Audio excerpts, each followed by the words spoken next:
Educar uma criança hoje é uma tarefa complicada. Normalmente as crianças são birrentas, são mimadas e deixam os pais super tristes. Mas tem uma forma da gente lidar com isso. E hoje eu converso com a Cristina Graff, que é coach de pais e filhos. E eu pergunto para você, Cris, o que é a birra? Então, a birra é uma resposta das crianças frente à frustração, né? É um medo que elas têm de não continuar tendo aquilo que elas têm ou que elas gostariam, né?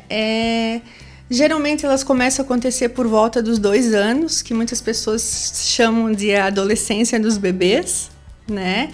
É quando a criança começa a perceber que ela tem suas vontades, ela começa a perceber que ela é um ser que não faz parte do pai e da mãe. Então ela começa a ter suas vontades, ela começa a ter seus desejos e ela começa a identificar o seu verdadeiro eu. Para a gente explicar um pouquinho melhor, nós não nascemos com o nosso cérebro totalmente desenvolvido. Então é como se a parte responsável pelas emoções não conversasse com a parte responsável pela razão. Então as birras elas vão ser uma resposta do cérebro da criança a estímulos que sejam demais para ela lidar naquele determinado momento, por causa dessa imaturidade cerebral. A Cris está dizendo para a gente que até os 4 anos de idade fazer birra é mais ou menos que normal. Mas o que está por trás dessa birra toda aí, Cris? Então, quando a gente fala na birra, nesses comportamentos inadequados, a gente tem alguns fatores a se analisar, né? Ela é normal ali quando a criança é pequena, por causa dessa imaturidade cerebral, e a gente também tem que analisar outros fatores. Algumas necessidades não atendidas, né? As necessidades fisiológicas, a fome, a sede, o sono, a falta de estímulo, o excesso dele.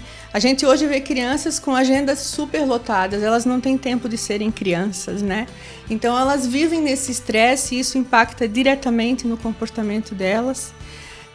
A falta de afetividade, as crianças carentes, elas tendem a dar bastante birra para chamar atenção. Então é importante que os pais estejam atentos, né? A gente sempre fala no reservatório emocional dos nossos filhos para que eles estejam sempre cheios, né? É a atenção, é o afeto, é a presença. Isso também é bem importante. Uma outra coisa que várias pesquisas já apontaram é a alimentação. Alimentos muito industrializados também afetam diretamente no comportamento das crianças. O comportamento, ele é uma resposta. Então, o comportamento inadequado numa criança, ele é uma resposta àquilo que ela está vivenciando. Então, é uma resposta, às vezes, à falta de harmonia na família, briga de pais, alguma coisa que está acontecendo na escola. A criança, ela é muito influenciável, né? Então, ela pode ser influenciada pelos programas de TV que ela vê, pelos jogos, por vários outros fatores que às vezes pai e mãe não tem nem noção, né, Nelly? Muitas vezes o pai ele não tem condições de comprar aquele brinquedo nem aquela guloseima. E a criança está ali berrando e esperneando e ele não tem outra forma senão realmente levar aquela criança para casa esperneando. É a forma certa de agir, Cris? Então, a gente poderia subdividir as birras, digamos, em 2 tipos, né? A gente tem aquela birra onde a criança ela pode se machucar, né? Tem crianças que batem com a cabeça na parede, se jogam no chão, e daí a forma correta realmente é conter a criança, nesse caso do supermercado, é tirá-la do lugar, né?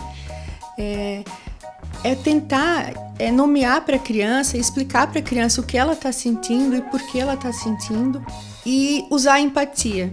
Né? Usar empatia mais uma vez, falar, olha, a mamãe sabe que você gostaria de comprar tal doce, né? Mamãe sabe que você ficou triste, você ficou com raiva porque você queria aquele doce, só que hoje não dá, mamãe não tem dinheiro, papai não pode, e é assim que funciona. E manter, e ser firme, né? Ser firme até o fim. E muitas vezes a criança nem quer aquilo, ela está fazendo aquilo só para chamar a atenção do pai ou da mãe. É isso mesmo, Cris? Sim. Aí que entra a gente também se policiar, porque às vezes, enquanto pais, a gente entra no automático e esquece de verificar o reservatório emocional da criança, né?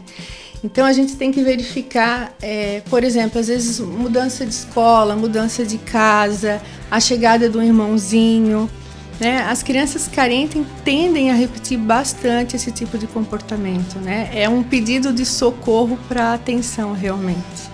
Cris, o comportamento dos nossos filhos está ligado ao nosso comportamento também?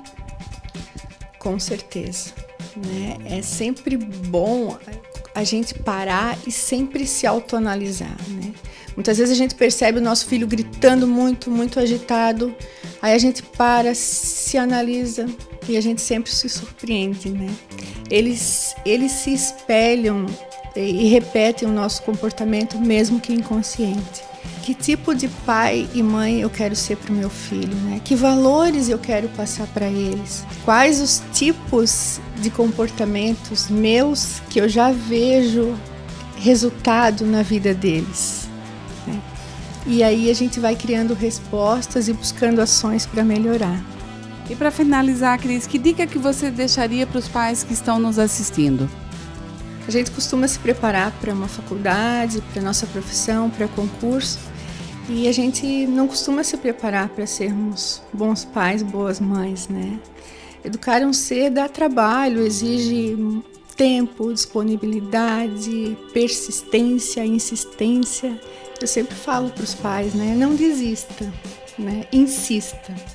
Acho que não existem famílias perfeitas, não existem filhos perfeitos. Cada família pode encontrar o seu caminho e passar pelos desafios da melhor forma, né? Basta querer. Esses dias eu li que tudo que a gente foca expande, né? Então vamos focar no que os nossos filhos têm de bom, no que a nossa família tem de bom. Muito bacana e emocionante essa matéria sobre pais e filhos aqui que eu gravei com a Cris. A gente vai voltar porque tem muito assunto bacana aqui para a gente conversar. Só que agora eu vou para um breve intervalo comercial e na sequência a gente vai mostrar para você uma matéria que a gente gravou lá no Fazenda Parque Hotel sobre os cuidados com os animais.